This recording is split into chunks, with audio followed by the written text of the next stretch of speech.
Hi, I'm Ellen. We will be talking about disabled animals at Rancho Coastal Humane Society that aren't getting adopted as much as animals without disabilities. Hi, and I'm Arrow. Right now, we are going to take a trip to Rancho Coastal Humane Society and talk about some of the animals there and their stories. Let's go. We are going to be showing you some disabled animals that need a caring home. Disabled animals have a lower chance of being adopted compared to animals without a disability who have a higher chance of being adopted.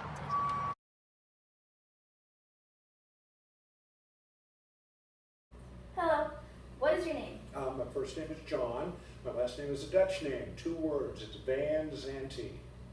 What is your job or employment at Rancho Coastal?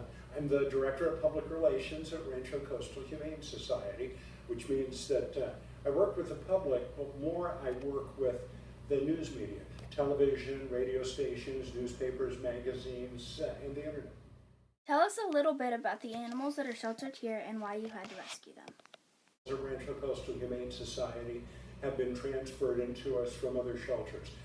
It could come from shelters, rescues. We work with Wings of Rescue, which goes into disaster areas, floods, fires, hurricanes, and they do rescue there. We work with a couple of overcrowded animal sanctuaries, Texas and Louisiana.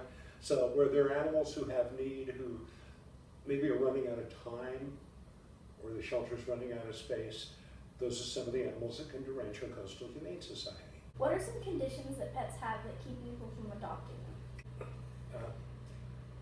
There's a lot of reasons why pets aren't necessarily adopted when they get here. It's always interesting because people come in and they want to meet the puppies and the kittens, and then they get here and we start talking to them about the reality of a puppy or a kitten, particularly somebody who's maybe had one that they got, and we start talking about, well, you know, puppy doesn't know how to walk on a leash, it doesn't know where to go potty, it doesn't know what to chew on. Their old cat was so comfortable, the new kitten's going to want to scratch on things. Are certain animals with conditions or disabilities being adopted less than animals without these disabilities? With pets that have disabilities, which could be any number of things, we have Harold and Gerald here. They're blind and they're 13 years old, and so that's 2 different things that might make them more likely to stay at the shelter a little bit longer. And 2 blind 13-year-old dogs is not ideal for everybody. That's a very strong commitment. But there's other conditions. We had a pet that was here, a dog with epilepsy, and terrific dog, was taking medication, wasn't having any seizures, but as soon as people heard that it had epilepsy, they said, oh, I don't want it. So what we did was we contacted the Epilepsy Society, and they put that dog in their newsletter. And one of the members of the Epilepsy Society of San Diego County came out and he said, I take my medication twice a day. That dog needs medication twice a day. We'll take our medication together. There's conditions that you don't see. Feline leukemia, a